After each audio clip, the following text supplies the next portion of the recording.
No, you fucking humorless idiots. Joe Biden is not a Maoist. I just did it. We just titled it that for engagement to actually get y'all to come watch us on a Saturday because you have many, many other things to be doing. Anyways. Yeah, Blair was saying Yeah. actually a Gonzaloite. Actually, I can see it. Henry, what type of Maoist are you? I don't know how to classify myself. Not definitely not a Biden aligned Mao. As them kill him. No, we do not support Joe. We do not support Joe Biden. You know, everybody I know from Delaware has a Joe Biden story. That dude is every fucking where. Well, on the other hand, you can drive across the fucking state in like what, 20 minutes? Like nobody thinks about Delaware, but like every corporation is headquartered there because of tax laws. It's like the Switzerland of the United States, except with like 200 million times more toxic waste. It's Chernobyl and Switzerland mixed together. Yeah, we got Gaza Humanitarian Foundation here. We got these humanitarian organizations begging the Deputy Secretary of State to look into them. They're obviously illegal activities. Nothing. It's a sham state. It's just a show for corporations, as everybody knows. Yeah, Dover Air Force Base sent out a lot of the munitions that were used in Gaza too. And then anytime a U.S. service member dies overseas, they get shipped in boxes to Dover Air Force Base. It's the only port mortuary, so it's super connected. I remember when when Obama was president and all those people got murked in Benghazi. That's what they brought them. Live from Dover Air Force Base. This is what happens when you engage in imperialism and go places where you shouldn't go. Da, da, da, da. So your state is basically renowned for being a corporate tax haven, a body dump, making a lot of chemicals, and being home to Joe Biden. Where does he even live? Wilmington? Close. It was in Greenville, which is like on the outskirts of Wilmington, like northwest Wilmington. But I wouldn't consider Wilmington. Yeah, all these people like they have, like it's amazing. Like people talk about politicians like they're regular people. These people are like they live in an entirely different universe than fucking trash like us. Like they spend what the average American worker makes in 6 months on a meal, half of which they waste. So, like, these people are not like you and me. That includes the social democratic politicians as well. I think Bernie actually has a pretty austere lifestyle. But like Zoran, he lived in an apartment. I believe it was a rent-controlled apartment in Astoria. Like, the guy's not rich, but his family wasn't missing no meals growing up. So, like, yeah, there's definitely a difference between these dynastic politicians, also like Joe Biden. Yeah, at least y'all aren't in Massachusetts where you'd have to deal with the fucking Kennedys. Like everybody that I know that's from Massachusetts hates the Kennedys. In St. Louis, should we start with our stories of how Biden has harmed us personally in our lives, or did he steal your crab meat like you did to that poor girl? Yeah. I have to tell it now. He came to my uncle's shop, and my uncle was like, I'm scared I'm gonna get deported. And he went up and whispered to me, he's like, I'm gonna get you citizenship. I'm gonna get you I'm gonna get you a green card or something like that. I forget what he said. It was so funny. So your uncle was thinking like, you know what, Joe, whatever the fuck your name is, you gotta go. I don't like you. I don't like your face. I don't like your fucking shop. Get the fuck out. Here's a ticket back to wherever you're from. Yeah, he's really uncomfortable to be around. Yeah, he's like, well, for one, like before he was president, like he was basically, I mean, yeah, he was Obama's vice president, but like before that, he was basically like a non-entity because like Obama, of course, was a media star. That's why a lot of people voted for him. That's why a lot of people still like him, even though he did horrible, horrible things. Like life for black people actually worsened under Obama. Like, of course, he destroyed Africa, and of course, Ferguson happened. So he's a good talker. That's why people like him. America is a celebrity-driven culture, and he probably picked Biden as vice president, despite him being a racist piece of shit, because well, he's not going to overshadow me, and he didn't. Like, I grew up in the Obama. Well, let me see. First time he was elected was in 08, so I think I was sophomore or freshman year of high school. I don't fucking know. So like, I remember the Obama era.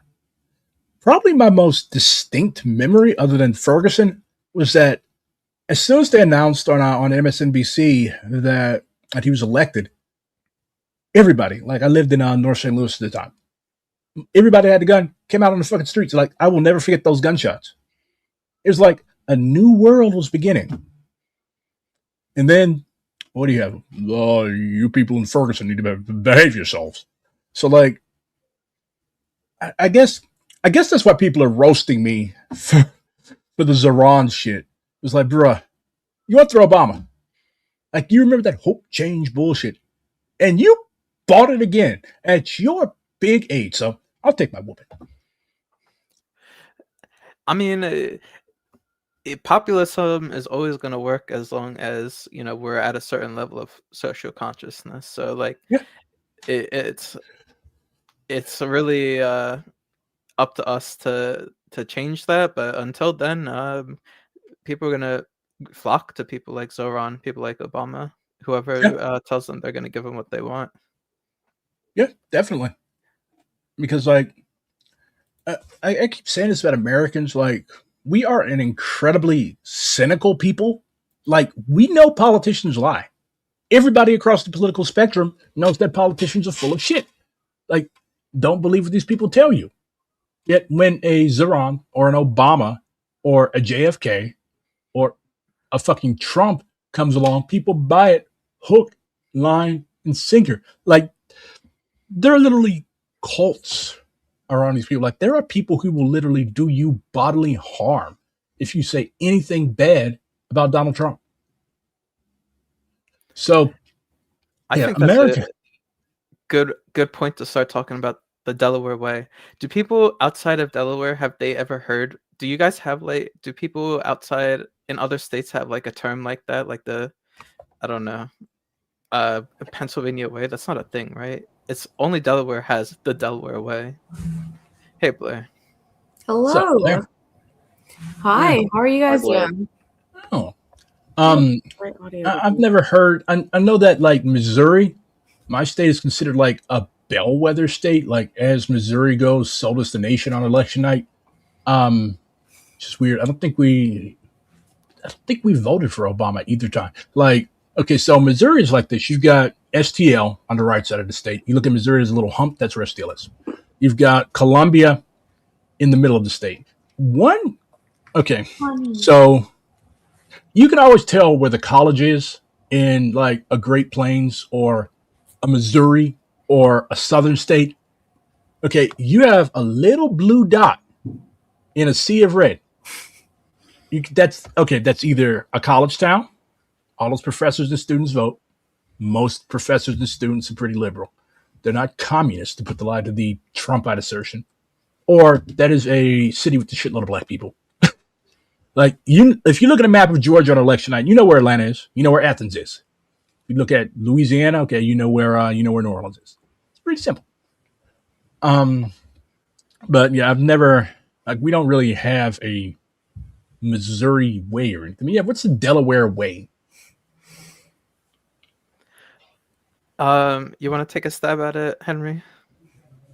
The Delaware way, it's like, from my experience, like, Delaware is like the most like neoliberal state, at least on the East Coast, that I can think of. There's a lot of like we're dealing with utility prices going through the roof because we don't generate any of the electricity in Delaware. We buy it, like, I think we generate like 10% of what's needed in our state. So we have like a public utility commission that regulates these, they call them literal monopolies, but all of the people on that commission are unelected. And then instead of having like, you know, some sort of public input for them, they have another unelected position of a public advocate that you're allowed to talk to him and he'll relay your information to the commission that regulates these state regulated militias. It's just like a bunch of like, yeah, we want to help, we want to do the best for you guys, and then completely they don't even listen to anybody and do whatever they want, whatever their corporate benefactors want to do. That's the Delaware way, is the most liberal, like, pretend we're doing something and then completely forget the second they leave. So in my opinion, this stream was actually a trick. We are going to spend this whole time venting about Delaware. Well, why did you still fucking live there? That's it. Because it has to change. Yeah. Henry was like, Reading, Pennsylvania, so horrible that you saw fit to move to Chernobyl. Oh, honey! Oh my gosh, she's so. You know what? This place is Reading. Chernobyl. Reading was actually controlled by the fucking mafia in like the 40s. Like they literally, like it was like it was like literally, you literally had like, it was like Little Mexico in Pennsylvania. Reading has such a weird history. Let me read out the statement that the governor of Delaware sent out today. Delaware is the gold standard locale for global companies to do business, as it has been for more than 100 years. And today's Supreme Court decision on Senate Bill 21 that he's talking about further affirms that the Delaware franchise remains strong because of our state's commitment. All right. You see what I'm saying? Your governor even sounds like a fucking CEO. Yeah. This place is run like a business. I have so much to just talk about for Matt Myers. Matt Myers is the worst. Meyer, I guess. Yeah. Not Myers, I guess. I don't know. And then, well, I already don't like him because his name sounds like Michael Myers. I already don't like him. Mm-hmm. So yeah, basically, there's a strong, because there's so much business here, there has to be a strong, I feel, provision, I guess, of upward mobility. The place is petit bourgeois, and has been class actioned for like, I think actual, I don't know if this is true, like billions of dollars a lawsuit with the Trident Corporation for redlining. Wait, is that the company that makes the gum? That would be funny. But yeah, this place is able to be what our friend Wayne calls the gut. Instead of the brain of capitalism like Manhattan, this place is the gut of capitalism, of imperialism. Mm. And it's able to maintain that by organizing heavily into the Democratic Party and into kind of this small business kind of ideal aspiration, lots of subsidies to small landlords and stuff like that. Yeah. Handing out money to landlords is generally some American tradition. And the funny thing is, like, Adam Smith, like, basically seen as the ideological godfather of capitalism, hated landlords. Like, you consider them parasites. They don't do shit. Like, they literally sit, okay, because, like, they're called landlords because, like, they're literally following the footsteps of the old nobility. Like, if you go to, I was talking about this with your party. Why the fuck did I acquire a Boston accent? Your party. Anyways, I was talking about this with the British comrades the other day. Like, much of their land is still owned by nobles, like motherfuckers whose great times 100 grandparents invaded England with William the Bastard. So, like, that term, landlord, these people literally used to be lords. Like when you read about the nobility, or shit, watch Downton Abbey. Yes, I am a gay man. I have watched Downton Abbey. I am obsessed with British television. But anyways, like if you could not be nobility, you could not have a title, you could not be a duke, duchess, marquise, any type of lord, and have a job. Like you were expected to live solely off the rents of your estate. Basically, be a parasite. So that's basically what American landlords aspire to. Of course, because this is a country that doesn't really have like a titled nobility, they fought a war to end that. Like you have the bourgeoisie who fills that place. So they want all the trappings of this. Like, look at slave owners in the South. Like, they basically lived akin to feudal lords. Like, you have a big ass fucking estate, and they didn't have serfs; they had slaves. Of course, in practice, if you are either serf or slave, you really don't care about the distinctions. Your life fucking sucks. And they aspired to that, yet the Brits looked at them as trash, as garbage. So yeah, I get it. Handing out money to landlords is basically like, it's American tradition. America loves parasites. America aspires to be parasites. Like, people keep asking, oh, why did all these poor working class people vote for Trump? Don't they know that he's against them? Because they want to be Trump. They want to be Trump. Trump appeals to them. Loudmouth, racist, tacky, every fucking thing gilded gold. Like, the man's aesthetic sense is horrible. You just put gold, gilding on every fucking thing.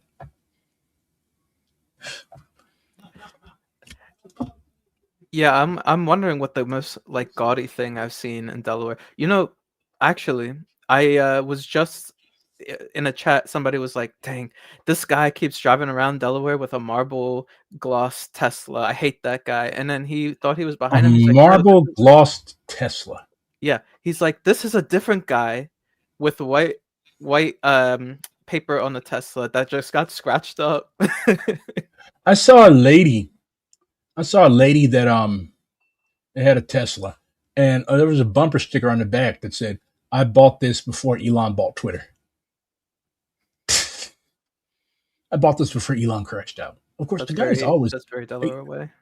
Elon has always been a crash out. Like, just look at this man's entire life. Okay, you grew up under apartheid, and funny thing is, like, people keep calling Elon a Boer. He's not a Boer.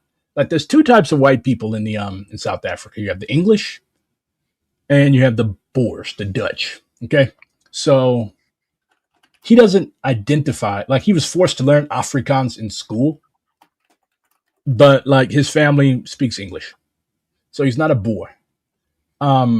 He grew up under apartheid. He fled South Africa because he didn't want to be drafted into the army. I think, was he of age during the Bush War? Basically, the South Africans, they were fighting wars against national liberation movements in Namibia and Angola. And it was basically South Africa's Vietnam. It played a major role in the end of apartheid. The Cubans also came and put belt to ass at the Battle of Cuito Carvalho. I want to also ask, while we're talking about draft dodging, why do you think Delaware has so many Maoists? What Henry and Blair, I want to hear your guys' perspective. I'd be interested too. I do have actually a Misery breeds Maoists.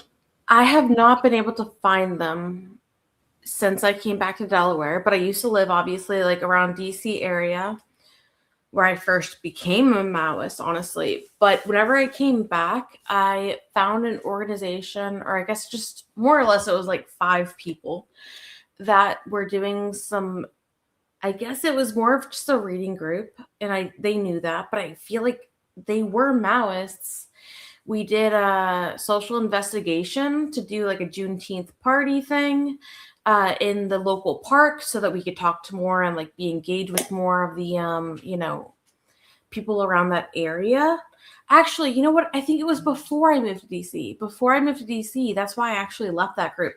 I haven't been able to find them though, because they were Maoists but I wish I knew them more. It was three women, three Black women that were just very nice people that were so great and politically engaged. And I wish I knew more about like why there were so many Maoists, because most of the Maoists I've talked to have been people that have been like anarchists, I guess, like New York City anarchists, like Chicago anarchists. Whenever Maoism, Maoism in the United States actually, like in practice, it does bear a remarkable similarity to anarchism. Yeah, I agree. Like people, like the MLs call us red anarchists for a reason. Mm-hmm. I'm actually quite proud of that name. I fuck with anarchists. Same. Oh, I love anarchists. I find it more, I guess, more just amusing to know that like most of the people that are Maoists that I've ever met, at least within for the people, the previous group that I was in, they were all like previous anarchists, and then they became like a little bit more like ML, and then they found Maoism, and then they were like, yeah, no, this is where I fit in. This is kind of aligns with everything that I've been thinking so far. But Henry, if you want to go on. No, I think you hit a couple good points, and then I blanked a little bit. Yeah, for me, like Maoism just seems like the next logical step, and like Delaware is like half of the people that do organizing in Delaware are they're Maoists or anarchists. Like I thought you were about to say. I live with an anarchist. Oh, I feel sorry for you. I'm joking. Yeah. I thought you were about to say that Delawares have Maoists. I'm like, damn, we've got a base area. Y'all have been putting in the work out there. Yeah, the Democratic People's Republic of Delaware. We already got the flag and everything made up. Yeah. Yet you still allow corporations to run amok. So y'all just basically speed run the Dingite arc. The guerrillas of Delaware. We concentrated them all into one place, and we'll expropriate them.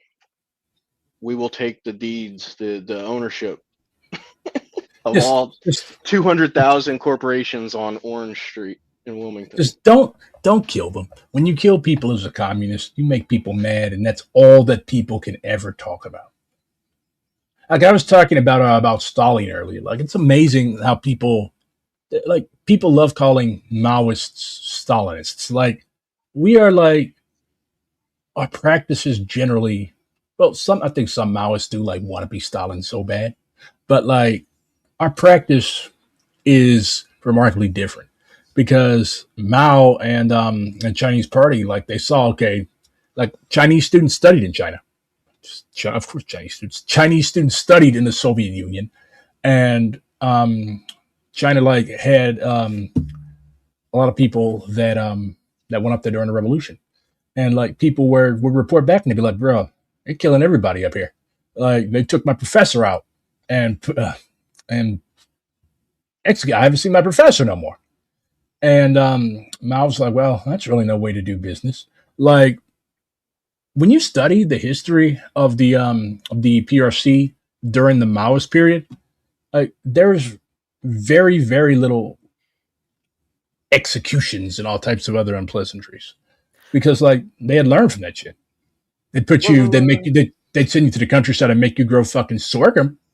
But like in terms of execution, that was like seen as the last resort, which it should be. Like you cannot. Mao said that people's heads are not like leeks; they do not grow back when you chop them off. Like if you go around killing people over political disagreements, you're not going to be very well liked, and eventually the people are going to get up and rebel against you.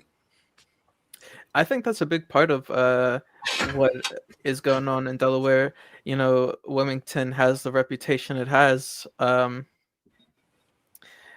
We have a very stratified state where me, Henry, and Blair all met through Palestine organizing, and another friend of ours who brought me on, who sadly passed away, was also me, Henry, and him were all working at the same DuPont site.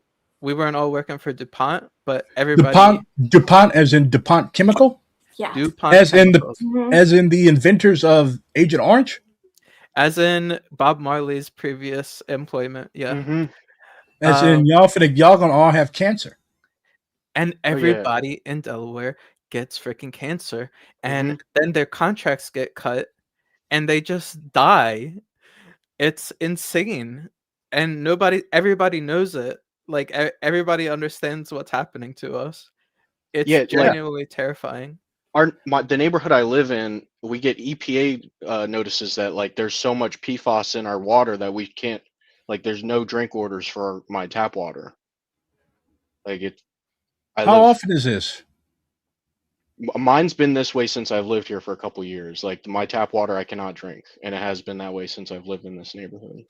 Should come to St. Louis. We actually have the best tap water in the country. Yeah, Delaware water actually tastes.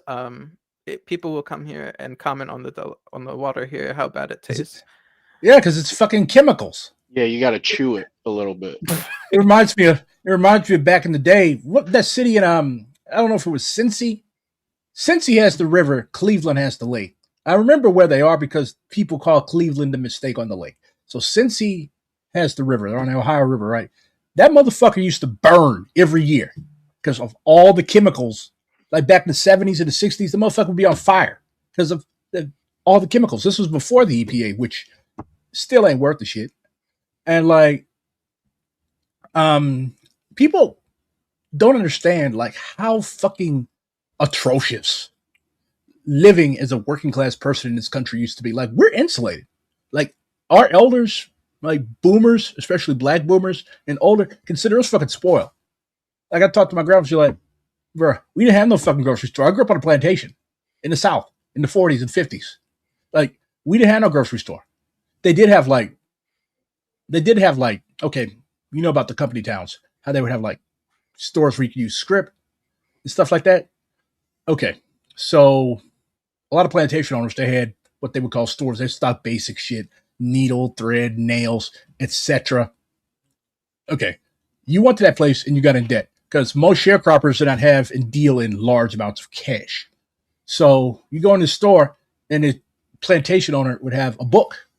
And he would write down whatever you got in the book. Okay, they got nails, they got some canned goods, they got a birthday cake, whatever.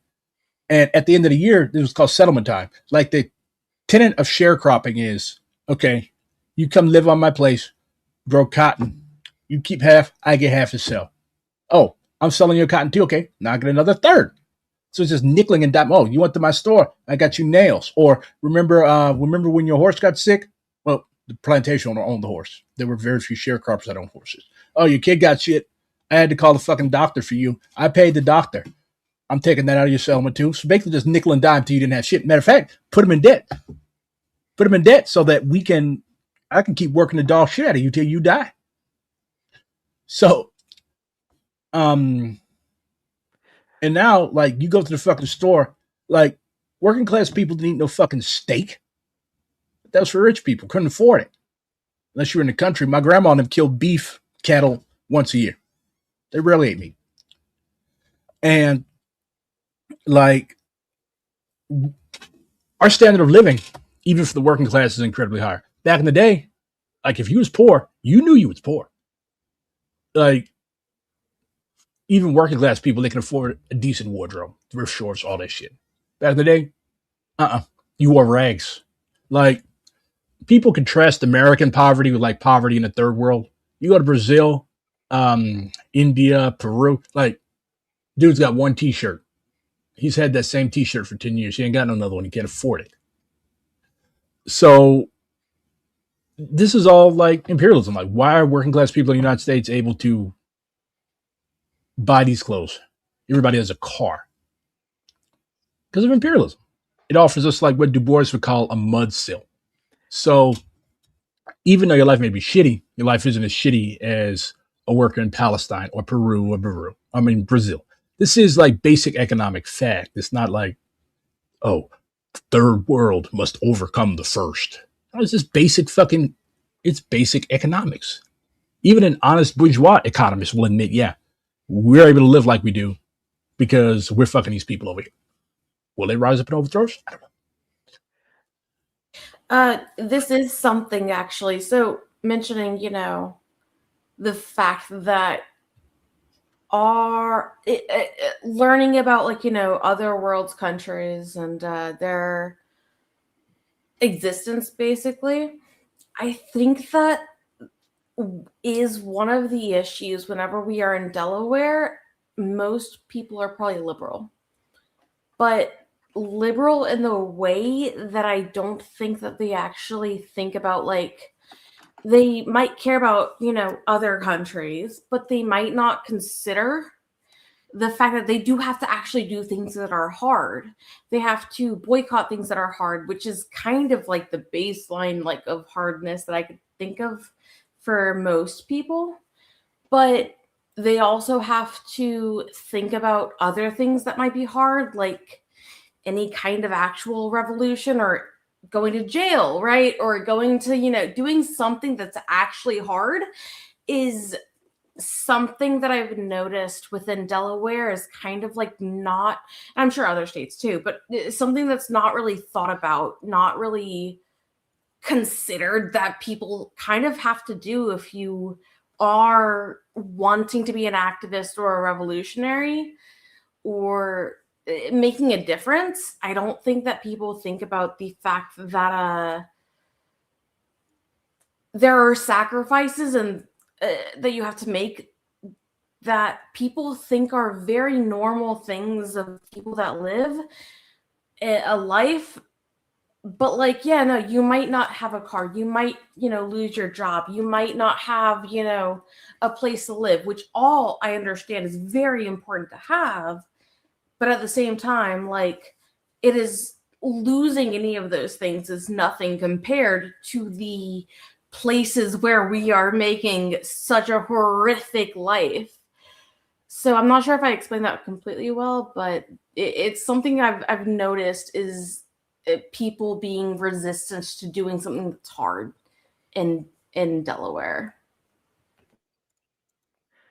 Well, yeah, there's a strong with the Network Delaware kind of ring of nonprofit organizations. There is you can get into AmeriCorps, you can get into the Peace Corps very easily here.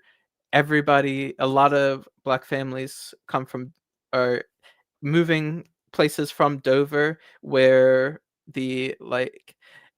everybody was going to Delaware State University, which is a HBCU, and then joining the frickin' Air Force Base there. That's how the Black population in the state was kept from tearing the place down. But what Blair was saying, I think also points to the activist scene in Delaware, where we got the reason we have this liberation slate is that we have, like Henry said, we have a lot of anarchists here, and they're doing a very good job of engaging groups like Indivisible, making coalitions, and getting success with them, actually. Like Anarchists working with Indivisible, we really are in the end times. Yeah, it's really interesting. The anarchists here are all there's a lot of really competent and I feel like a more than you'd expect in such a small state of competent organizers. And the other side of that I'm more hoping to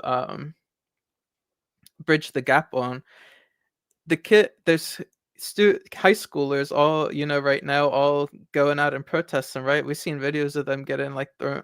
There's a lot of lumpen in the city of Wilmington, and throughout the state, getting harassed by ICE, that people in Indivisible are rooting for, but aren't in any kind of space with, and I I think obviously there's a geographic factor to that, but I think there's also a hesitancy to challenge the liberal ideas in our state. And that's really what I'm hoping that we can start doing in this chapter, is not just being another activist organization, where there's a lot of, but actually bringing some political change around here in the ideas that are had. Yeah. Yeah. That's what Marxism teaches us. Like, okay, like most people think that activism, okay, I'm going to go wave a sign around and yell at an empty building, rah, rah, rah, rah, rah, okay? That doesn't fucking work. Like, how many times has there been a protest with those little ugly yellow signs outside of various beautiful buildings in DC, or local field offices of whatever horrible agency? And the ruling class, they laugh at this. Like, they sit in their offices and they look, oh, the protesters are out there again. Sometimes they'll come outside and troll you. Like, we have to actually build power. Well, fuck build. We actually have to conquer power. Because the one thing that every human being wants is to be powerful. Like, being powerless sucks. Black people have been powerless in this country for 500 years. So I can tell you, it sucks. It sucks for people to be able to do whatever the fuck they want to you, and you have no recourse. You know why? Because nobody gives a fuck. When you're powerless, nobody cares. So if the ruling class that is doing all these horrible things, war with Iran, ICE bullshit, harassment of trans people, like, if they can do these things and they have nothing to fear from you, it's kind of weird to be talking about like power. You don't have any. Power is the ability to define a phenomenon and make it act in a desired manner. What that means in layman's terms is power is the ability to make motherfuckers do things they otherwise would not do if you were not there. Like, if there's, I don't know, if there's a fight going on and I go and help break it up, I exercise power. I'm a big motherfucker. I'm not going to have y'all fight down here. But the left in the United States, it's powerless. Everything we suggest, everything we ask for, everything we demand even, is ignored because they're not real demands. What is backing them up? Okay, I'm a ruling class, right? I'm a ruling class. I'm a bourgeois. I'm rich. Black billionaire. I'm Jay-Z. Come to me asking for a thing, right? Hey, you own my apartment building. I demand you lower my rent to $0. What am I going to do? Or what? I got $3 billion. I got $3 billion motherfucking dollars. You have nothing, and you're asking me to lower your rent. You're not demanding anything. You're asking. I'm telling you no. What are you going to do? You struck a nerve with me, because let me tell you, we have really like strong stuff starting here. I'm wearing my Siwatu shirt, City of Wilmington Autonomous Tenants Union, but I love all the organizers. Our first instinct every time was to start a PAC. Like a political action committee? Yeah. Like, it's y'all want to be fucking, they want to be fucking lobbyists? Yeah. Okay, first of all, to be a lobbyist, you have to have money. Like millions and millions and millions of dollars for the politicians to even like talk to you. And this is a union that is fighting against legislators that got bribed out of putting in rent stabilization, and they want to make a PAC. So that they can hand out their own bribes. Theoretically. AKA waste members' dues money for them to vote regardless. Because they're going to follow who pays them the most. But this, it seems like, I'm telling you, the illusion in Delaware is very strong. It does. It's not just in Delaware. It's everywhere. Yeah. It's not just everywhere. It's not just Delaware. It's everywhere. And it's funny because leftists in particular, people in DSA, we know better. We know that all the shit you read Lenin, you read more. Hell, even the old school some of the old school reformers were like, yeah, this isn't going to work forever. They're not just going to hand us power. You read and read and read, and then you go to the bar for your little socialist soiree or social or whatever, and you talk, you complain, you whine about how horrible capitalism is, how we need a revolution. And what do? You're going to want to make a fucking pack. Like, it's just, it's cognitive dissonance. You have a side of your brain that knows that this shit is not going to work. Yet you have a side of your brain that you stupidly call the pragmatic, which is really the coward side. And it's telling you to start a political action committee or run for office. And I'm not even opposed to people running for office, because if there's a transphobic person running for the fucking school board that wants to make trans kids' lives miserable, holy fucking hell, my Maoist ass will run to stop that person from taking power and having the authority to abuse these comrades. But like, yeah, and the best that's thing not, about that's being not a power. Maoist in Delaware is you get to be like one of the few people who's willing to like get on politicians' nerves and get them to call you out and yell their address at you and tell you to fight them at their house. These like 80-year-old men like begging for a fight. It's hilarious. And you know, they think they can, you know, we just need to challenge that what's George Jackson call it, that The prestige. prestige, there you go, that thinking that they can act however they like, you know, put out on these anti-trans sports bills and think they can just do that. And the Democrat across the aisle will be like, I know you're a very respectable person, I know you care about Delawareans, but you know, we kind of oppose this. And you have to go there and show them, no, we're not, this person shouldn't be allowed to represent people, you know. And even that is pushing the envelope these days. I don't know what that says about politics in general, but you know, constantly being there and you know, pushing what people think is possible has been really productive. I found here. One of the things I do want to mention too, I have noticed, the only thing I've ever noticed about politics from Delaware is people talking about Sarah McBride being the first ever, you know, trans woman in the House of Congress and all this other stuff. That, like, I do recognize that as a win, of course. I also have a lot of, actually all of the people that I've ever known in Delaware that have been campaigning for Sarah McBride, that were, you know, trans people specifically, and also people part of the LGBT that are part of that kind of like political sphere for Sarah McBride, have been like, holy shit, she's a goddamn Zionist. And the first thing I ever did with Delaware Actions for Palestine actually was my favorite thing, where I did a disruption for Sarah McBride. She was speaking at this huge event. It was an event like with like, I feel like maybe 100 people, which is not a lot of people for an event, but like it was a good amount of people for me to feel extremely nervous about being a disruptor. But once you do that, it's really fun. Yelling at people is great.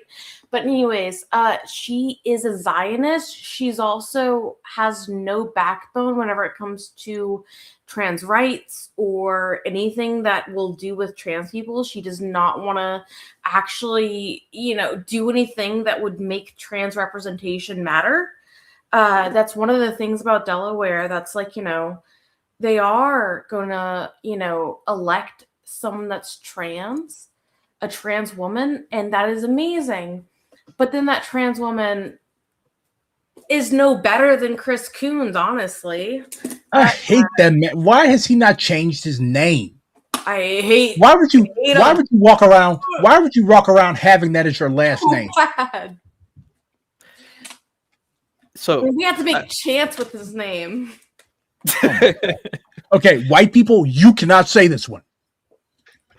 Yeah, we have trying to make Chris feel like, bad though. On the chant sheet, it's like the white section. Yes, thank you. Yes. I saw somebody the apartheid chants. Yeah. I saw somebody asking what our slate intends to do, how our slate intends to move. Yeah. So I think there has been a left block forming Oh, in. hi, Lexi. Hey, Lexi.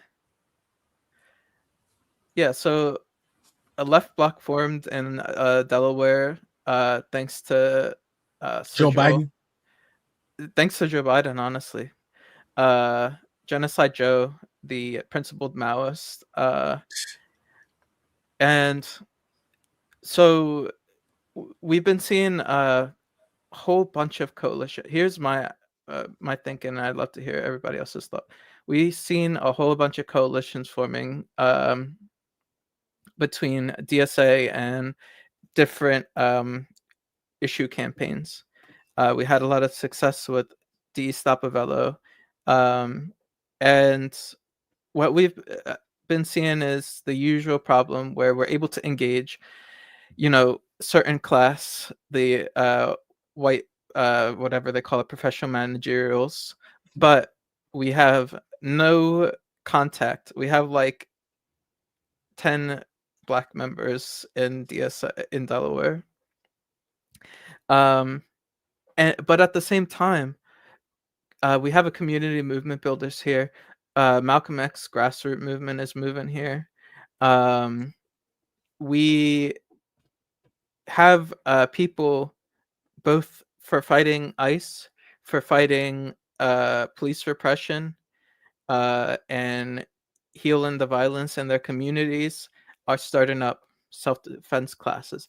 There's a chance for a lot of our issues to come together, but one group and another group have historically not gotten along because of like racial tensions, and I'm not even talking about white black racial tensions here. um, and people have had the great idea, call it whatever you like. I've heard it popular education, some kind of conversations where we're actually talking about what are the concerns of one group versus another that is making them trepidatious about getting organized with the Haitian Immigration Coalition in Delaware versus the Delaware Coalition of Immigrant Justice versus all these different groups. So we're just hoping to get some social consciousness going by actually challenging people's preconceived notions a bit, not being a little afraid, which has been a bit frustrating, not being afraid to make people a little uncomfortable by having to look at their preconceived notions of what organizing in Delaware should look like. It's very simple stuff. Okay. Well, that is very heartening, because is ununionized tech support labor aristocracy or professional managerial class? Stop smoking fucking weed. These stupid ass questions. Okay, so I think this is the first time that Liberation has actually run a slate. So from what you said about your chapter, though, I've talked to a lot of people from Delaware. I think I've talked with more people in Delaware DSA than any other DSA chapter. I don't know what it is with Delaware people and loving Black Red Guard, but whatever. Maybe it's my shiny head. But y'all seem to be a pretty radical chapter. Well,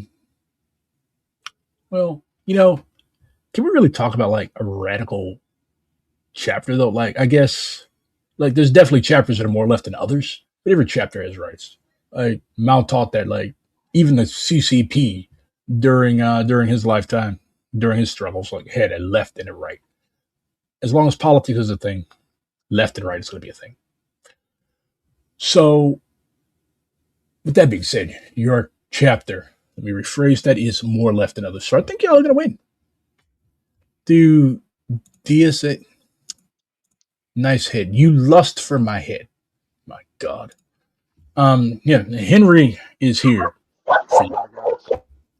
We don't have a PSL to answer good politics question. It depends on the chapter. Like, I don't think formally at the national level we have everything cooked up, but like in STL, yeah, we work together a lot, particularly on street actions. That used to not be the case, but as Jill Scott Heron said, unity will be forced upon us. So, like, people starting to realize, look, there's two pretty decent sized left orgs in town. Yes, we specialize in certain things, but it would be good for the masses, for people who are leftish, for people who are thinking about organizing to see us together. And that pragmatism is good. Like, there's no reason why we stay in our little corner of the concentration camp and you stay in yours. So yeah, I like that. I definitely think that we should work with all principled leftist orgs. We also need to like particularly pay attention to you mentioned Malcolm X grassroots movement earlier, I believe, that has established a presence in Delaware. Like, we need to those are national ties we should seek, because in Liberation Caucus we believe that the primary contradiction is what? National oppression instead of colonialism, imperialism, right? So we definitely should pursue and reach out to and share resources with, like, that's part of reparations, with colonized people's organizations. Like, we retweeted Bad Bunny on our national Twitter account. So let's build more ties with grassroots Boricua, both on the island and in diaspora, working class mutual aid groups. Let's help keep working class Puerto Rican mothers in their apartments. Like, that's material stuff. People want to see shit material. Like I said, Americans are a very cynical people. So, like, when we come to them talking about socialism, communism, revolution, fight the like, to be like, okay, what does this mean for me? I gotta go to work. Well, what the fuck are you talking? What do you want? Okay. Most Americans will just cut straight to the chase. What do you want? You approached me. You're talking to me. Okay. Everybody in your fucking generation has social anxiety, buddy. You are not approaching me, talking to me to ask me about the weather. You want me to buy something, or you want me to vote for somebody? Which is it? That's how Americans are. So we have to be able to explain this shit to people. Yeah, you don't want to end up like Mark. What is it, Mark Rudd of Weatherman? Oh, fuck yeah! I despise Weather Underground. You know why? Because first of all, like, they had, I know this is going to end up fucking clipped. They had a few decent actions, okay? Few decent actions. But these are fucking rich white kids from Harvard, Columbia, Yale, Northwestern, Stanford. Well, Stanford is actually like where Leibel Bergman, one of the founders of the Bay Area Revolutionary Union, which, if you know your Mauism, you know eventually turned into what? The RCP. So I call Berkeley the spiritual home of the Maoist movement in the United States for a reason. So anyways, back to what I was talking about. So Weather Underground, they, first of all, it was performative, okay? Like, they did blow up the Haymarket statue twice, I think, or three times in Chicago? 3 times. The police kept putting it back up. They kept blowing it up. It was like fucking Three Stooges. Anyways, so their first, like, national, I guess, entree was a Days of Rage. So in 1969, I think it was in the summer sometime. Okay, they went to Chicago, and they basically had all these fucking, first of all, they overbilled themselves. They kept telling people, there's going to be 10,000 people here. There's going to be 10,000 people here. We're going to fuck Chicago. It was only like 200. So they did this stupid thing anyway. They basically just ran up and down the Magnificent Mile, smashing windows. They did paralyze the city prosecutor, though. And Fred Hampton was like, y'all are fucking crazy. Why did Fred Hampton say this? It wasn't because, like, he was opposed to militant violence. Of course, can you even consider smashing a window and spray painting graffiti all over the place violence? No. The ruling class laughs at that. No, the ruling class budgets for that shit and takes it out of petty cash. So And the what's reason what's the modern version of this, in my opinion, is the 2028 general strike. Hot take. There has been there's not no gonna be no fucking general engagement. strike in 2028. Look, There has been no engagement with the masses. we can get back to Weatherman later, but you are not organizing. Okay, Sean Fain is okay. He's better than the average union leader in the United States, but I'd rather take a solid shit than have liquid diarrhea.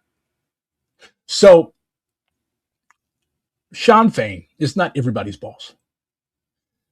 Calling for a general strike. Okay, first of all, the people that would actually benefit from this, the people who need to have closer ties with and eventually take over these union bureaucracies, most of them are unorganized. Many of them do not even know who Sean Fain is. Okay, you show them a video, you go, oh yeah, oh, white boy talking. Cool. Okay. So the left, this is both the left and the right of the left, is terminally online. Internet proclamations are not, okay, you call for a general strike. Okay, I'm calling for a general strike right now. General strike tomorrow. Don't go to work. Okay. Most people will be like, okay, yeah, whatever. Your ass unemployed anyways. What the fuck are you talking about? You ain't got no work to go to. Anyways. So people, Yeah, they I'm want hope. leaving. They desperately want hope.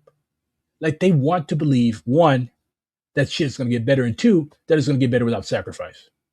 Americans think that revolution can be delivered to their door like a DoorDash. So, oh yeah, everybody called off work. Okay, first of all, the real working class cannot just simply call off work. Like, first of all, your boss is going to ask you, well, okay, you know we're short-staffed. You did this shit when your kid got sick last month. What are you calling off for? They want a reason. And the shittier your job is, the more surveillance and bullshit these motherfuckers will literally, like, they will literally monitor your ass. They will look at your social media, okay? They will look at your social media. You called off. Your ass was at a protest. You're fired. You called off. Your ass was at the club. And that outfit was ugly. You're fired. That's what they'll do. So a lot of American leftists are from like backgrounds where you weren't missing no meals growing up. They don't know how shit is. So of course they're going to think that, oh, Sean Fain is going to lead us to a general strike. It's not as stupid as a former NPC member of DSA comparing Ayo motherfucking C to Lenin, but hey. So a real general strike. Okay, there's probably been like 2 actual general strikes in American history. The first one was made by my ancestors. If you read Du Bois, he categorizes like the mass escape. Okay, the mass escape of American slaves. Okay, basically, you hear the white boys shooting each other up the road. You go follow the sound of those guns. You find the ones with blue coats and you stick to them. That's a general strike. Like, people did not just sit idly by and wait for mass to come out, because the thing with a lot of these plantation owners, they ran off. The Yankees burned down their plantations and there was nobody there. So my ancestors liberated themselves by like literally running off. Many of them ended up wearing blue coats and killing more than their share of slave owners and their kids anyways. But back to what I was talking about. That was a real general strike because that is what won the Civil War. Like, the Civil War was fought between a modern industrializing society. Like, Sherman literally told these people, it's okay, if you go to war with us, you're going to lose. Like, you can't even make a pair of shoes. You have no factories. And you rely on slave labor. When we come down there and start tearing shit up and fucking up your road, who do you think it's going to be with? Like, do you think these people are just going to sit there? You people are going to lose. You're going to get your ass beat. And sure shit, they did. So we broke the South's back by refusing to work. That's what happens when you have slaves. They don't want to work in the first place. Eventually, they're going to either run off or they're going to chop your head off and then run off. So that was a general strike. A protest that has been announced several years in advance that these people can budget for. Like, these people do math, okay? The bourgeoisie automates, computerizes every fucking thing. They will literally have an actuary and an analyst. Okay, how many people, like, they will build a computer model. Okay, let's look for all of our employees. We have your social media, by the way. Let's look at all of our employees that have talked about a general strike, that have talked about DSA, that have talked about union shit, talked about anything. Okay, take all of those people, compare that to our employees, find out how many of them are going to strike so we can budget them. Bring in a temp for a day. These people ain't missing no money. So the point of a strike is to cost your employer money until they concede to your demands, right? So how the fuck is this thing going to actually make... It's basically I am mad day. That's essentially what it is. I am mad. I'm not knocking the Minneapolis general strike either. It's one of the, like, look, I respect anybody, any fucking body, who will go out and protest in negative 10-degree weather. I didn't even do that shit. I don't want frostbite. I worked at a homeless shelter. I know what frostbite does to you. I don't want that. My ancestors were hot weather people. I'm not protesting. Leave that to the Scandinavians and the Swedes. Anyways. I seen you outside once. I seen a picture of you outside once, though. Yes, I have. I have went outside exactly one time in my life. So, if you ain't costing these people money, it's not a real strike. Shit, let's go even further. It's not a real strike if you call off. You have sought permission from your boss to go on strike. Okay, yeah, cool. Enjoy a little protest. Bye-bye. Then you're back the next day. And, I think that DSA right now is not that popular with the unions in the first place. Is another problem with, this chapter has 13%. Is that right? Union membership. Who the fuck are you, and why are you wearing sunglasses indoors at night? And why are you here? That's Joe Biden. Oh shit! It's the ghost of a Weather Underground cadre. You heard me talking shit about him. Welcome, comrade. Were you one of those people? Well, I'm not afraid of you. You're one of those people that blew yourselves up in the townhouse. You're incompetent. The very same. Plus, like, you can't hurt me anyways because I'm black and it would break identity politics. Yeah. Anyways, what's up, buddy? So yeah, how many tangents have I gone off on this stream? A couple. We segued from the fucking Weather Underground to slavery to general strikes. I would love to give you a lowdown on the Delaware DSA internal.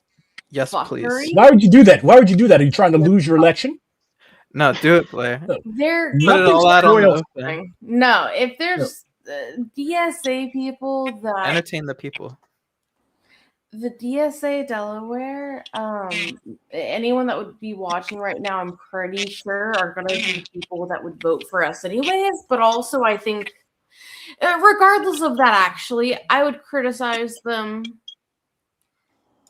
if they felt that what I said was wrong. I would criticize them anyways. But anyways, so the thing that made me, I was very, I guess, anti-DSA before I joined DSA.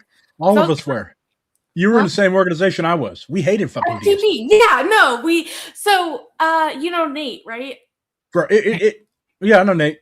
We made fun of DSA. I once was like, hey, what if I was in the DSA? And he was like, oh, are you a social fascist?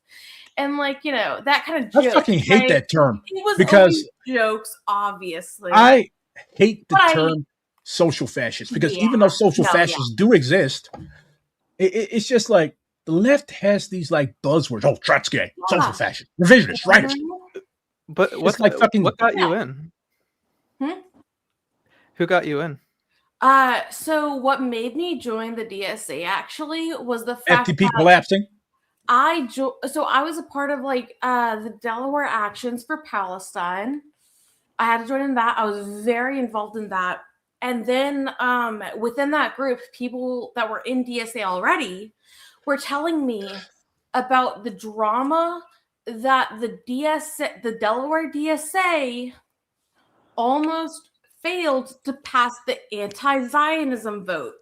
And out of spite, I joined the DSA. I was like, I live in Delaware. I cannot have this happening. That they almost failed to pass the anti-Zionism vote. What? But anyways, so after I joined, though, at least, we got a steering committee because it was right around elections, I guess. We got a steering committee that was very anti-Zionist. And so I don't know. I joined out of spite, and I'm glad I did, because now I feel like we are actually an org that is making an And impact, then, I guess. You know, yeah, like, and then Blair the instituted thing is, like, constructive I am criticism. known, like, my main thing, like, people know me as the DSA dude that cannot stop complaining about DSA. DSA, objectively, like, y'all had to have been in these little shitty Maoist orgs like 5, 6, 7 years ago. Okay. DSA is probably the best run org that I've ever been in. Like, because, okay, people are like, oh, why don't you just form? Bro, I work backwards. Most people join orgs like DSA and leave and form sects. I helped form sects, got tired of them, and joined DSA. So, like, and we have sects in DSA too. They're called caucuses. I'm joking. Anyways, so the thing with these small groups, because at least in DSA there is some modicum of accountability. No, it's not perfect. Okay, in these small groups, and I don't know what it is with Maoists, like the obsession with policing every aspect of your comrades' lives. Like, comrade, you've been drinking alcohol. I smell it on your breath. Self-crit, 15-page minimum. Like, okay.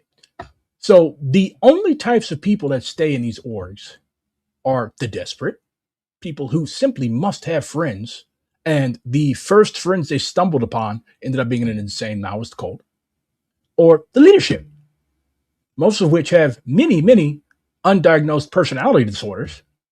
Like, you know, the Red Guards used to make motherfuckers carry rocks in a book bag up and down a hill when they fucked up? I'm like, bro. That's the punishment for the rightists. Where? Okay, first of all, okay, that's a sign that these are not normal people. Because a normal fucking person, a normal fucking working class person would tell you, I'm gonna do what now? Huh? Who the fuck are you?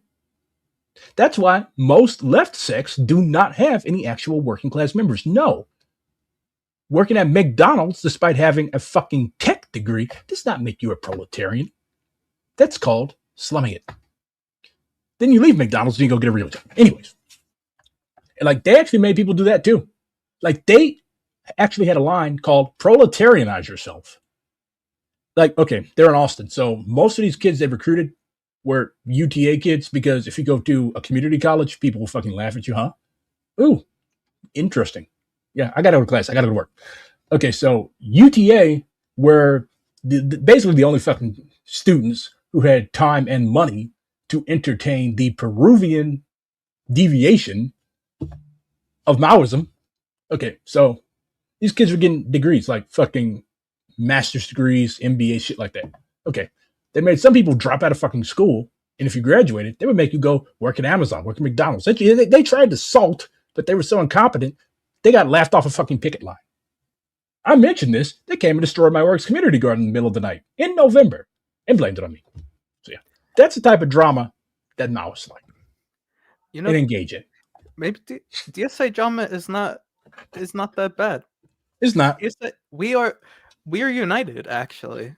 After hearing that, that's crazy. I have never had a DSA member. Okay, the worst drama, because you have to realize like the types of people that you're dealing with in these various organizations, okay? DSA ain't got people like that. There's probably maybe 15 to 20 people in this organization of 100,000 members that could probably kick my ass. Okay? The Maoists, on the other hand, they come from these same why am I talking about Maoists like I'm not one? The Maoist sects, on the other hand, they come from the same class background, but also these people are also mostly verifiably insane. Like, they will hurt you. They will leave a fucking dead rat on your porch. This actually happened with a lovingly handcrafted coffin, because a lot of these people went to art school too. A lovingly, beautifully handmade coffin. I don't know if Issa still It's has a it nice or not, touch. but okay. With a dead rat. They probably bought it at a pet store. I think the OGs killed their own rats. Anyways, yeah, they got hungry on a long march. You got to have protein and leave it. Then come back a month later. And mind you, this was all over Facebook posts. Came back a month later, busted every single window in the house. Like, what? That's not politics. That's just being I hate this term. This is being antisocial. A real flex Okay. would be asking for the coffin back, I think. Yeah. Yeah. So, So, do people feel like they have like something to prove to their, fellow when you people and their organization?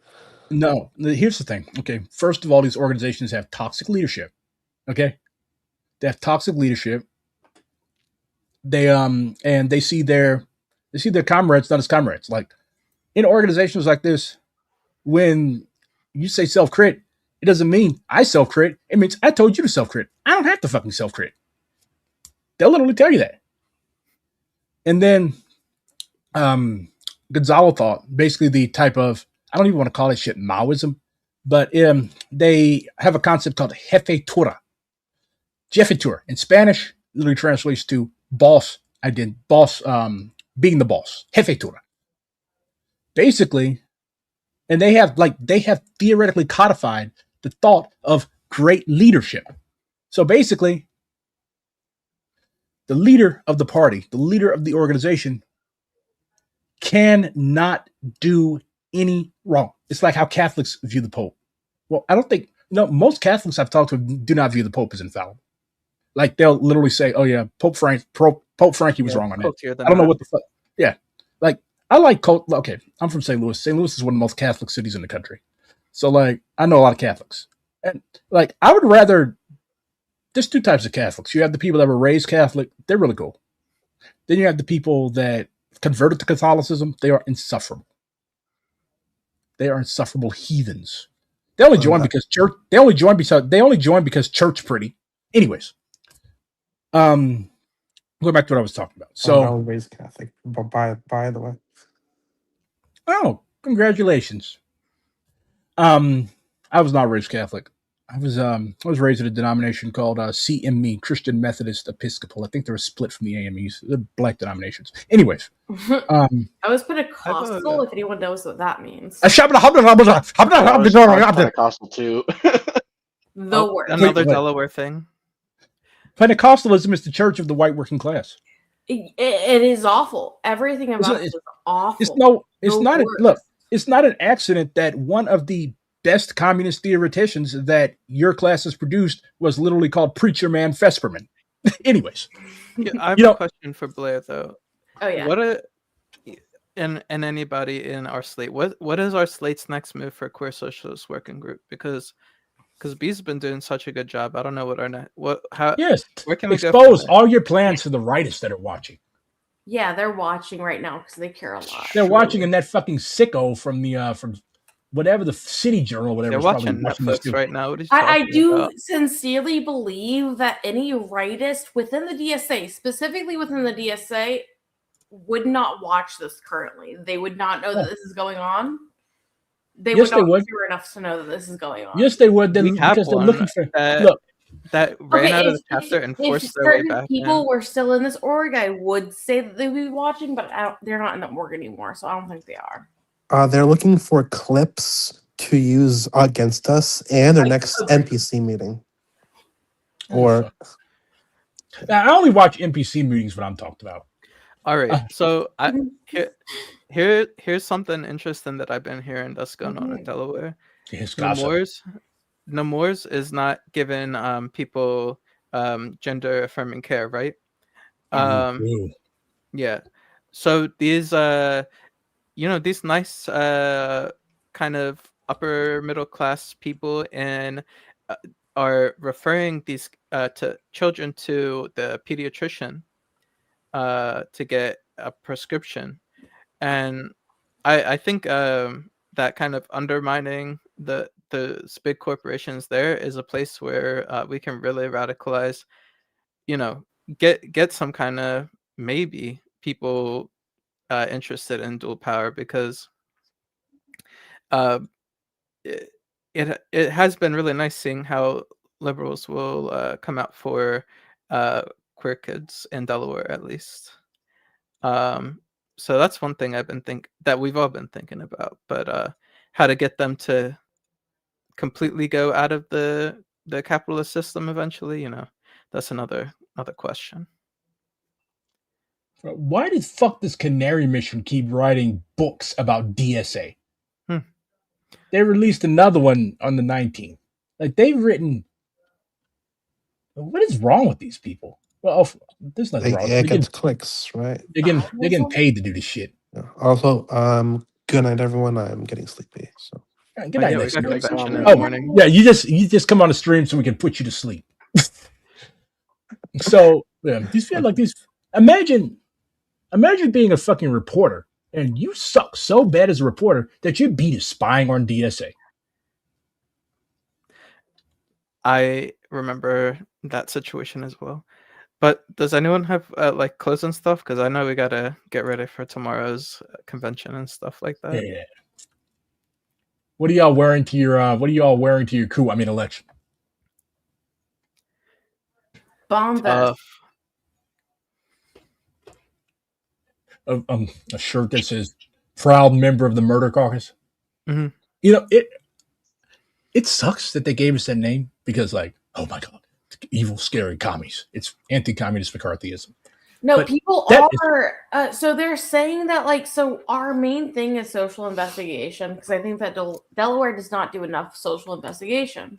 Nobody does enough social investigation. No one does, obviously. But they're saying that it feels like we're trying to be like the cops. We're police. We're trying to get the data on people. If you don't have data on people, okay. Like, what are we supposed to do, though? In How DSA, are we supposed to know what the masses want? In DSA, if there's a big vote coming up, you do what? You put together a whip list. Like, okay, who is likely to vote for me? Who can I sway? And who am I wasting my time on? Like, I could tell who at convention, like, who had a shitty whip list because motherfuckers were walking up to me, probably the fourth or fifth most famous Maoist in the country, and asking me to support one member, one vote. Okay. They were asking me to vote against R22, something that I was very, very, very, very publicly in support of. I'm like, bro, like, I just literally started asking me, like, bro, do you know who I am? They're like, I know we all look alike to y'all. Aren't they embarrassed to ask that? Yeah. You walked up to me and you handed me, I think I threw away somebody's flyer in front of them. It was rude, but I'm not a very nice person.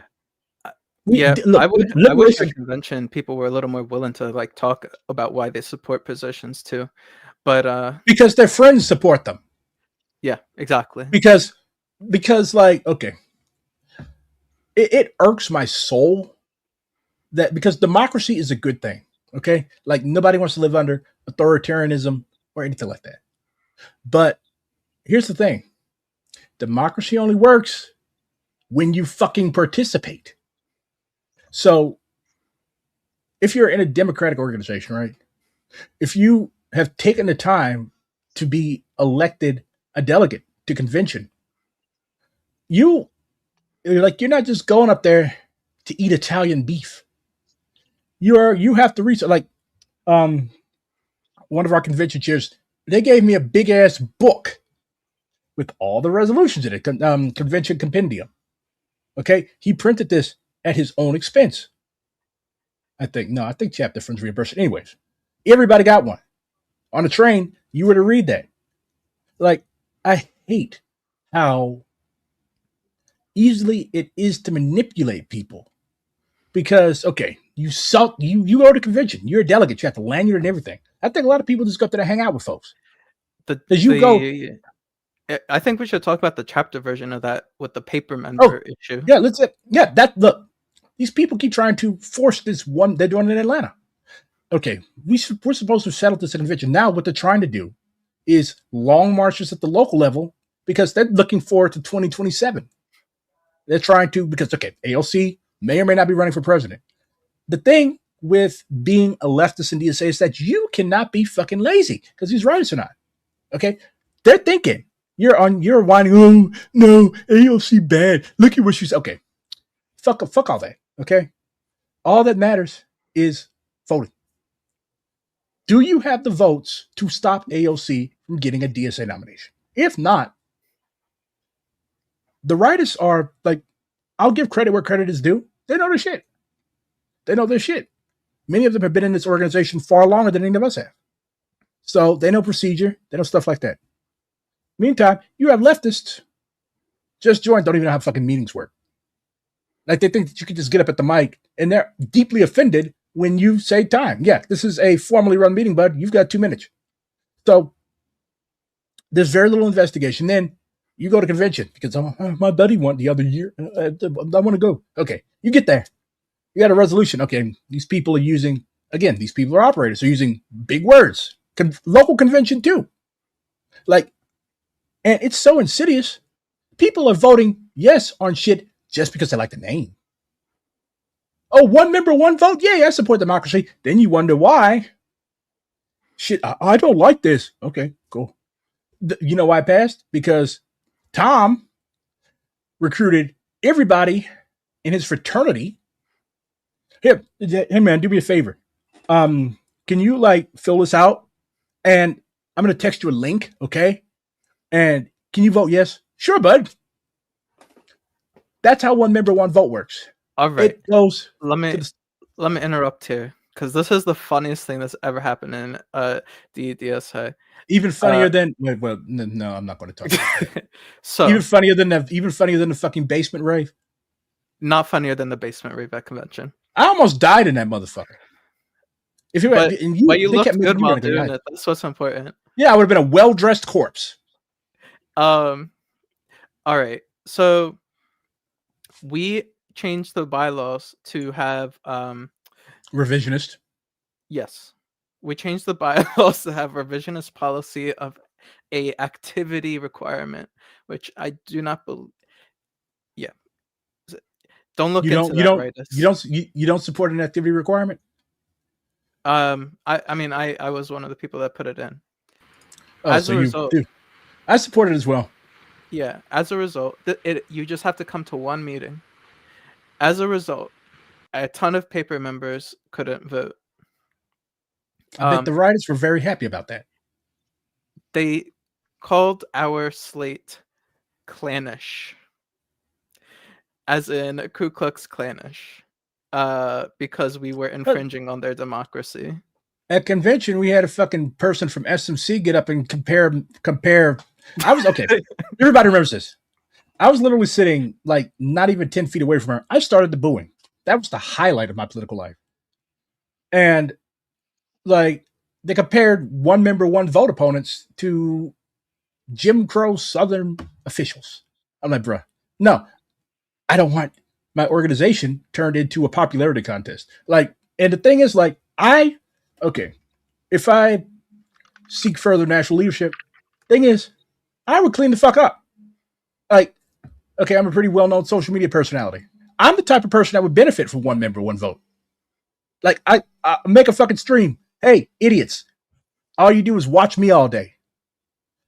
Join DSA. Vote for me for whatever. I would benefit from that because people would do it. But it's the principle of the thing. I do not want this organization to turn into a popularity contest or a dick measuring contest as to who has the largest whip list. Yeah, or I don't want people. The Republicans can just all join and destroy the org from inside. Like I keep saying this, but I do not want to use my personal social media clout to try to force my will in DSA. I like democracy. That's the Maoist way. And democracy only works when people are actually well educated on the matters that they're voting on. Voting for whatever your friends vote for, or whatever the guy that uses a lot of big words tells you to vote for, that's not democracy. I believe, thankfully, though, we're actually past that in our chapter.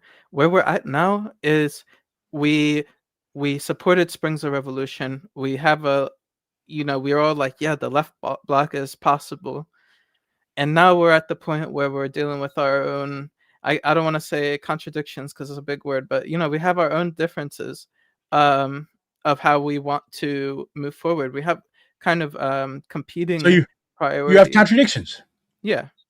A lot of people came to our I did a workshop, me, Adim, and another member, we did a workshop for criticism and self-criticism. People love it. I think by that Vicky was Legion. really good. Yep. By Vicky Legion. She was from St. Louis. Who? Vicky Legion, the author of the book. Oh, was she? Oh my gosh, that's great. Well, I don't know if she was from here, but she lived here and organized here for a long time. Because I really liked her examples, partially because I think that it was a fun, a silly little thing to put in there about the dated references to what she's talking about. I love that a lot. Asking people okay, so this is a reference from the 80s. How would we reference this today? And how would we communicate this today, I guess, right? Because she was talking about oh, well, someone in our organization keeps answering the phone and is not following, operational security rules, and they're not they're giving over, that was back in the day when they had landlines. How would we put this in today's words? Yeah, this was back in the day when they had landlines. You knew them motherfuckers. You knew them motherfuckers was tapped. Okay. Look, the tap, okay, so technology has advanced so much. Even the methods of combating the ruling class and their efforts to thwart our organizing. Now they can just backdoor your phone, backdoor your computer, because they know, especially Zoomers and millennials, okay, you can't put the fucking phone down for 5 minutes, and whenever you have an intrusive thought, you go post it on Twitter. No, let me backdoor your phone. Back in the day, they actually had to work for that shit. They actually had to show up in person, sit outside in a car that said Butthole's Bakery, climb up the fucking line, so they were scabbing on the lineman too, and install a tap on your phone. You knew they were there. How did you know somebody was following you? Because there's a guy with a fucking black coat on in July. Every time I turn, he bro. Unfortunately, that still happens at the DMV here. This guy, there was a huge shootout at the DMV because the police. I hope you weren't involved. No, of course. I don't even know why you did insinuate that. Because they're trying to find me on something. No, but the police were following them. And there was he knew, so he tried to go to a public place, and there was still a huge shootout. But yeah, now we're at the place where we're trying to have struggle without fracturing in the left bloc. It's interesting. I think a lot of people have personally attached themselves to their ideology, so we need to have a lot of conversation after of I don't think you're a bad person, or I don't think your ideology is wrong. It's even worse. People don't just attach themselves to ideologies. People attach themselves personally to individuals with an ideology. How the fuck are you going to threaten to do horrible things to a comrade because of a guy that lived 70 years ago and would probably shoot you if you went back there acting like you were? A lot of people on the left that love Stalin would not have survived Stalin. Because for one, you talk too fucking much. And everybody is a supporter of the party until the party does something that makes you mad. And then when you do that and you start one thing that you have to know about, and this is not anti-communist propaganda, this is shit that Mao said. This is shit that even people within the party said. If you ran your mouth and you did not have the juice, you got in trouble. Stalin didn't play that shit. So you really think you, who cannot keep your fucking mouth shut for 5 seconds, would literally have survived. No, you wouldn't have been a special slow. They probably would have thought you were an American spy. Actually, that happened a lot too. Like there were a lot of Americans that went over there and like ended up getting in trouble. There was actually an American Maoist. His name was what was that fucker's name? Sidney Rittenberg. He was jailed. He lived in China, like starting the revolution. He was put in jail twice. Probably deserved it. We need Google. He deserved it. Well, first time was because of Stalin. He's like, you have American spy. You should kill him.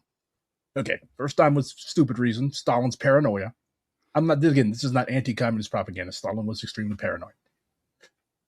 You do not get to run a very huge country and a party known for massive factual struggles without being paranoid. Anyways, second time, he was arrested, I believe, by the Red Guards for advocating for the replacement of the dictatorship of the proletariat with town hall democracy. On that, they locked the stupid ass up. Then he came back to America and became a venture capitalist. He leveraged his connections within the Chinese Communist Party to get a lot of new business. Why the Chinese let him into that party, I don't know. So, Blair, what's our vision for using queer advocacy to become venture capitalists? Oh, well your vision is a 6-foot hole in the ground. I have a plan. Well, no, I don't have a plan for that. Nick has a plan for that. Blair is smart. Sorry, Blair is smart. Damn, you wouldn't make it. You get up at a fucking okay.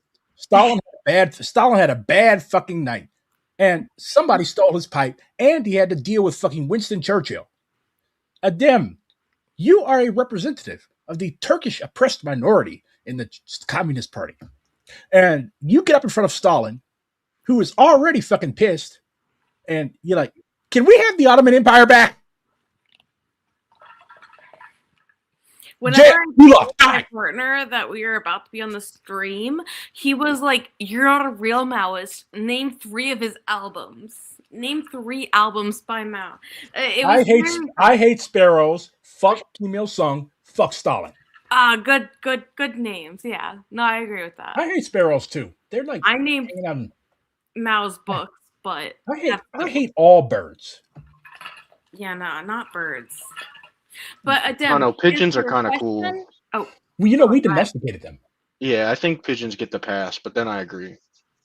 How did you guys train this white dude so well? He only speaks when spoken to, and he only speaks. Okay, actually, can I say something really quick that's really funny? Whenever I was a part of DE Actions, Dylan, I had talked to you about, I think you might have mentioned something about like DEDSA, and I think Dead DSA? That's y'all's name? Dead DSA? Yeah, Dead DSA. Perfect name, honestly. But no, so you had mentioned something about DEDSA, and all I had known about the Delaware DSA was that a certain person that was very prominent in the Delaware DSA came to where my partner's work was and was like, well, if you join us, then we'll make sure that weed is legal in Delaware. That's all he would. So at his place of work, does DSA have the power to legalize drugs? Like 2 hours, he stayed there talking about making weed legal. Nothing else. That was it for Delaware DSA, and I was like, never mind. I do not want to join DSA Weed Caucus. It was very funny to me. But yeah, then, Dylan talked about DSA with me. Other people talked about it, and I was like, okay. If these actually principled people that I know are in DSA, I should probably see what it's about. So you were going to say about Queer Socialist Working Group too? What? She doesn't want to talk about it. You've asked about it 3 times. She's evaded the question. She doesn't want to talk about it. What was it? Sorry, no, wait, no. Okay, so the LGBT working group I will talk about. I just get off topic very easily. Me too. Yeah. It's a Maoist trait. But so besides, Adem fights the urge, I think. Adem is basically this stream's chairperson. Yeah. Now, a dim is always so. No, I love. So there's a couple people in DSA that are really good at keeping things on topic, which I am not. I'm not one of them. I will go back to Dim's original question, which is that I think that it might be wrong, and I am willing to hear everyone's opinions on it. I think that the LGBT, like working group and any kind of like queer DSA stuff should roll into a proletarian feminist working group. I think we need to have like that baseline around that, because that has been my thing from like, I feel like day one has always been They're not going to accept proletarian that. feminism. They're not going to accept that because every single identity will demand its own space. And that's one of the things about like, LGBT stuff, right? It all rolls into feminism. All of it has to roll into feminism, but I think that feminism as a word has been co-opted. I feel like, I guess, if that's the word we want to use, by liberals, kind of, to not mean what it actually does mean. Fucking weird ass TERFs, which are not mutually exclusive. Two orgs won't even work together anymore because they're different kind of feminists. Yeah, that's the thing. Oh, it's the fucking 70s all over again. People think that I have been, and I feel like a lot of the reason I stopped doing a lot of DSA stuff, honestly, was because of my opinions around feminism is not accepted on the left. Most leftists do not agree with my opinions around certain feminist topics. I took a course in college. It was a course on feminism, I think, and I suggested that domestic workers should unionize. I also showed the women's detachment. It was I'm pretty sure you're familiar, Blair. It's basically about revolutionary women soldiers in China during the revolution, and for the second case, I was excoriated for showing Maoist propaganda, and Mao, of course, executed every single queer person. Always. And in the first case, I was told that I was a privileged man for suggesting that domestic workers form a union. So, because you refuse to be exploited and because you unionize, you are taking your agency back. It is my right to be exploited. This is something that I have experienced. My boss is in my polycule. The only ever like male comrades that I have entirely trusted have also been extremely disliked because we have criticisms around sex work. I was worried about bringing this up. Stop. Like no. No. I just came out of one fucking Twitter shit. So I'm not getting another over sex work. Yeah. No. You're right though. Oh no. Yeah, no. Henry went off camera. No, he's like no, absolutely fine. Look. I did not stay in DSA. I did not look at Twitter for a whole fucking day.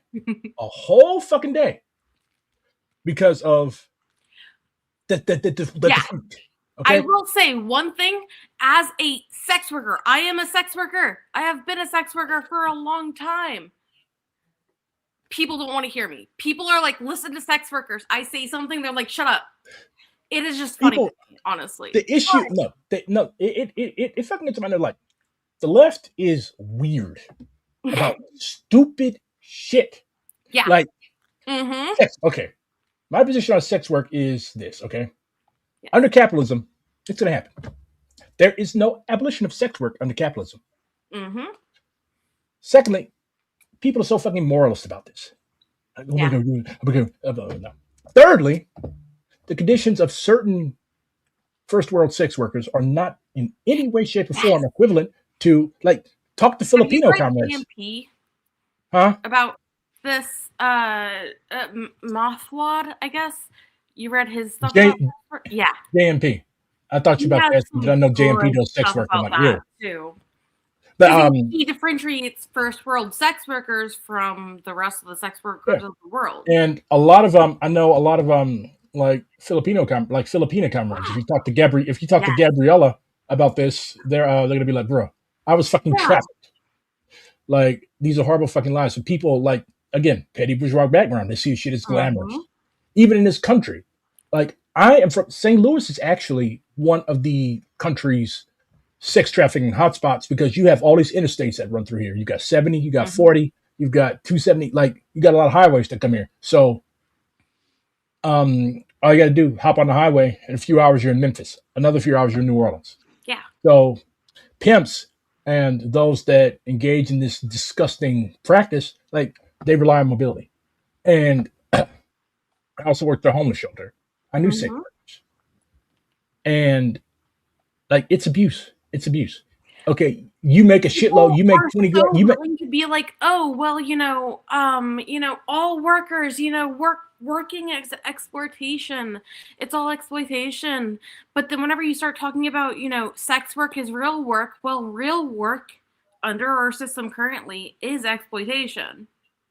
So why don't we talk about that? That's kind of like, it was like scary for me to even bring this up on the stream because people hate this discussion. I wonder how long the fucking NPC is going to talk about this. No, Anyways, no. Like, it's a shame. More. It's a shame. It's a shame that a femme comrade is afraid to talk. But look, like, here's the thing. As we saw this week, I am not going to say like what I'm talking about, but we all know what we're talking about. As we saw this week, the left, a large portion of the left, is incapable of critical thinking. Right? So these people are basically the equivalent of lobotomized children. They seem to have no capacity for independent thought and thinking, yet they are also extremely, in the American way, convinced that they are right. We're going to help you out, though, comrades. We're going to help you out, though. So when you, what happened this week, because of that award show, like, that is going to be studied in, it was a form of mass psychosis. Yeah. Literally. Like, some of the shit that I read, like, for one, it's a confirmation that the Afro-pessimists are always correct. And two, it is amazing. Like, okay, people who I never thought would be unable to grasp the nuances of this situation, they were unable to grasp the nuances of this situation. Yeah. Oh my God. You want to execute all disabled people? You piece of shit. Black Hitler. Yeah. Mm-hmm. Okay, so like, unwilling to like even discuss it. They are literally acting. You are literally acting like a South Park character of a leftist.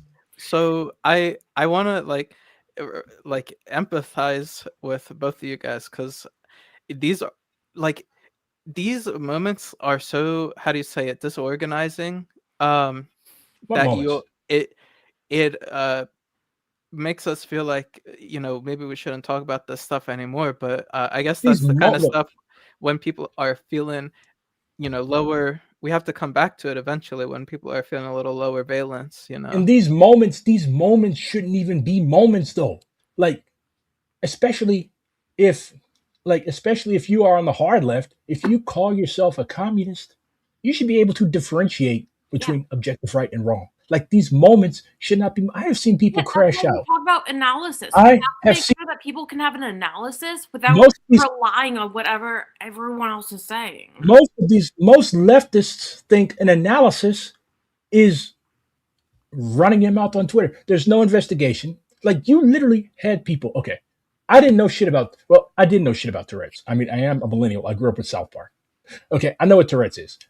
I knew it exists, but I was not aware that John Davidson literally could not control what he said and when he said it. I did not know that.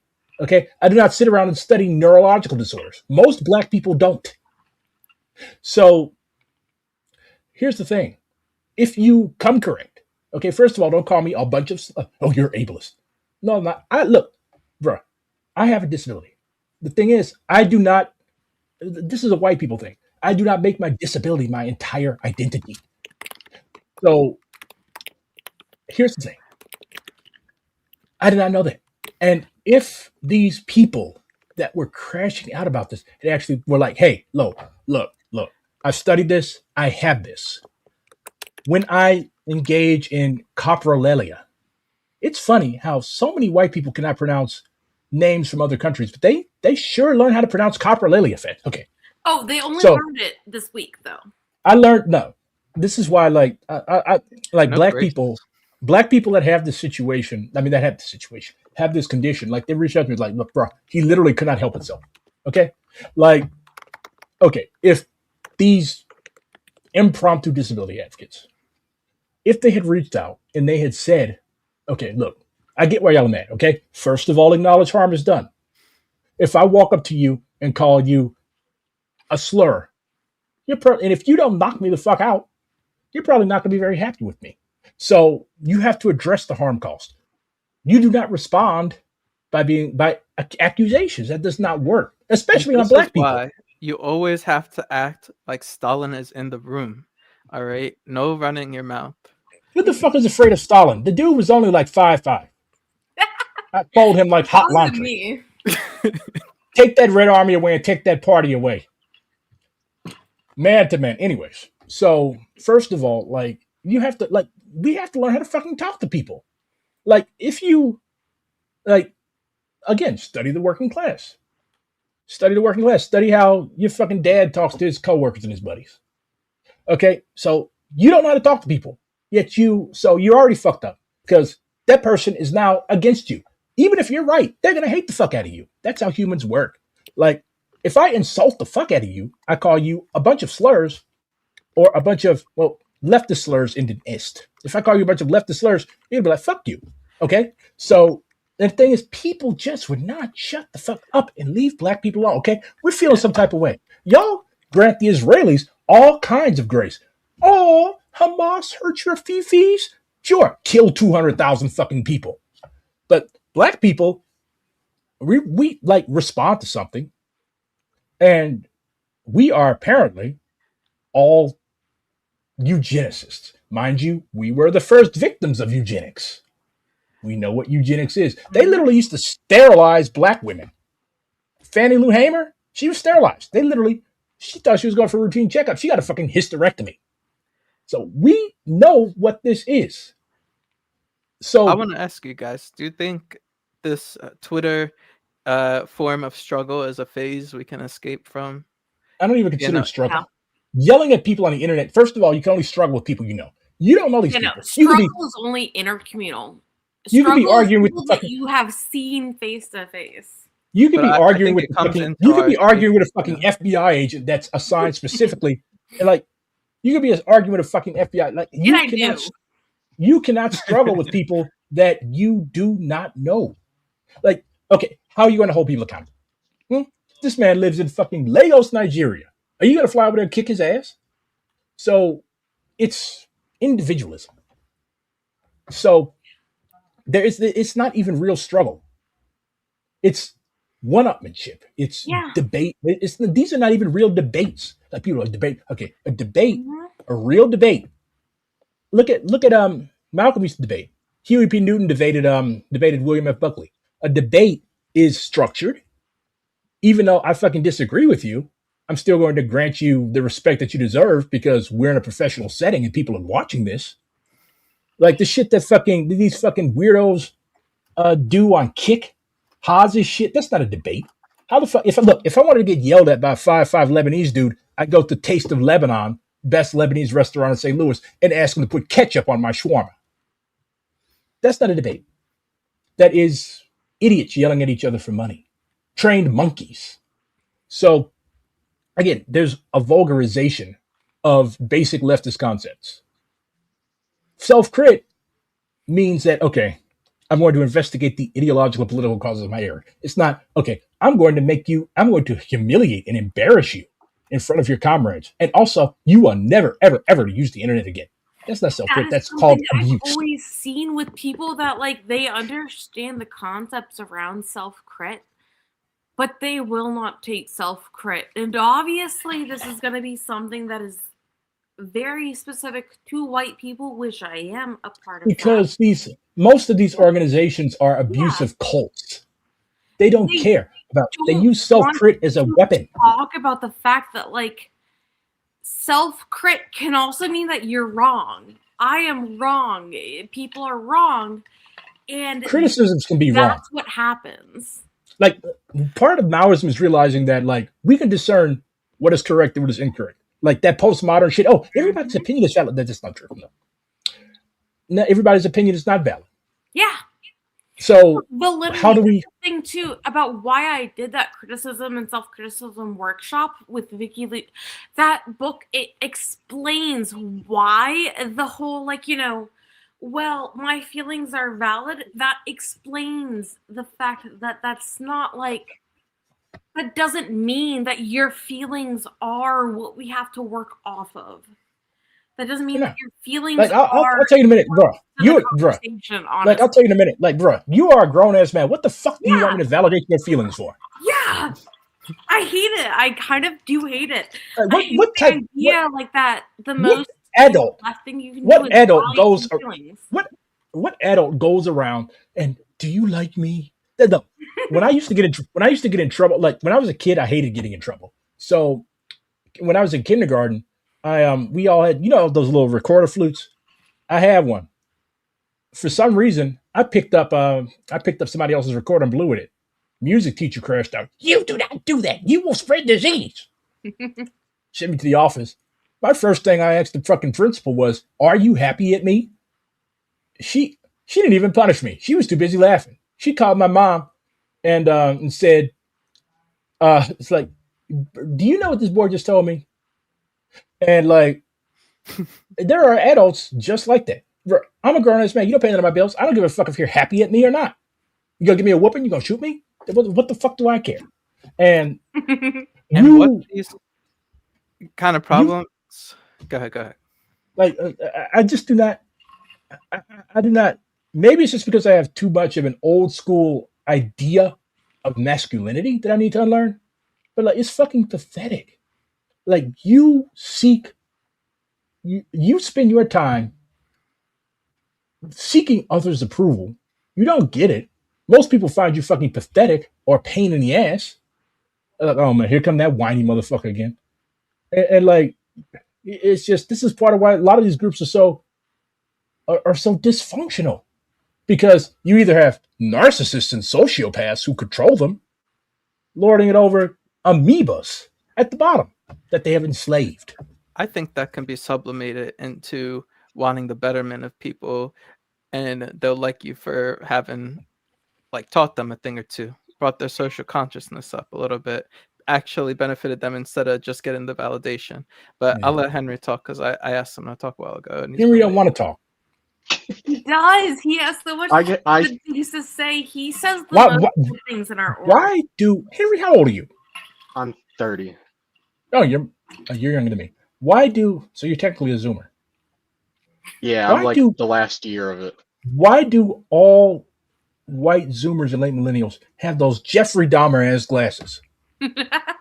Well, see, I'm a real working class individual. The Medicaid frames. These are my safety glasses without the side shields on them. Because it reminds me, like, broke. When I see y'all wearing that shit, have y'all looked at pictures of like your older relatives from the 80s? Mm-hmm. If they wore glasses, motherfuckers was this big. I'm like, yeah, I would not have made it. Apparently, I grew a fit because my dad got LASIK surgery and stopped wearing his big ass glasses, and I did not recognize him after that. As like a 3-year-old, I was like, I don't know who this man is. Why is he trying to pick me up? Back in, they used to call them Medicaid frames. He was in the military, apparently. Oh shit! It's time for. He used to call them. I guess they called them birth control. Yeah, because nobody would fuck you. They called them birth control because no one wanted to have any. Like, they didn't want to. And when you took them off, you couldn't see where to stick it, anyways. I'm like blind without my glasses. I can't even read the screen on top, like in front of me without them. If I take this off, I see. If I take this off, I see a bald white blob, a blob wearing a hat. It looks like he's finna go pray, and another white blob. Oh, and a lovely brown blob at the top. Yeah, I'm blind as fuck. Is it prayer time? Not inaccurate though. It's been prayer time. Well, okay. One of the things you want to wrap up with. Are we wrapping up? To punish our comrade. Are we wrapping up? Yeah, we're wrapping up. If you're not, you can wrap us up. Chairman Adim has said that it's time to go. I don't want a lot to fuck up y'all's election tomorrow. Go ahead.